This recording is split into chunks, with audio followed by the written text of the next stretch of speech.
diesel fuel every day, and that's at half speed. So even though we carry 3.2 million gallons of fuel, we have to keep the ship 60% full, and we see tankers every 4 to 6 days.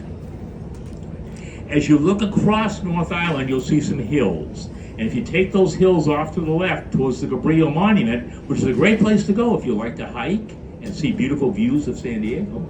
And right before you get there, if you look off to the left, that's where the nuclear submarines are. So you'll be able to see about as much of a nuclear submarine as you can see sitting on the surface, which isn't too much. We arrived here as a museum through the thought of some businessmen in 1992 when we were towed up to Bremerton, Washington, which is north of Seattle, and they said, San Diego is the birthplace of naval aviation back in 1911, and we have the second largest naval base in the country, the first being Norfolk, Virginia. That's where they build the carriers, and that's where they refuel the carriers. Let's bring it down here and make it a museum. So they contacted Corpus Christi, Texas, that had an aircraft carrier museum, and they were told 50 pages of documents. 8 months later, we had our aircraft carrier. They didn't have to deal with the California Coastal Commission or the San Diego Port Authority. What took them 50 pages took us 3,000.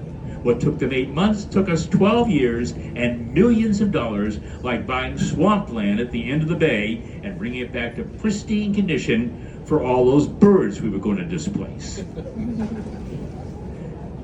And then we were all set. They said, oh, not so fast.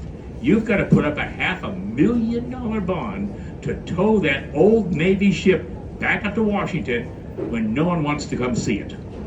Well, we've been here a little over 20 years, and we've had over 20 million people, and we average 1 million people a year that come to see this old Navy ship.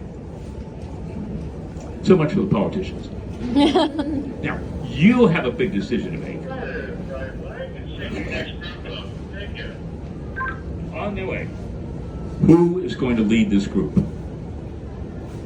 I notice he. Okay.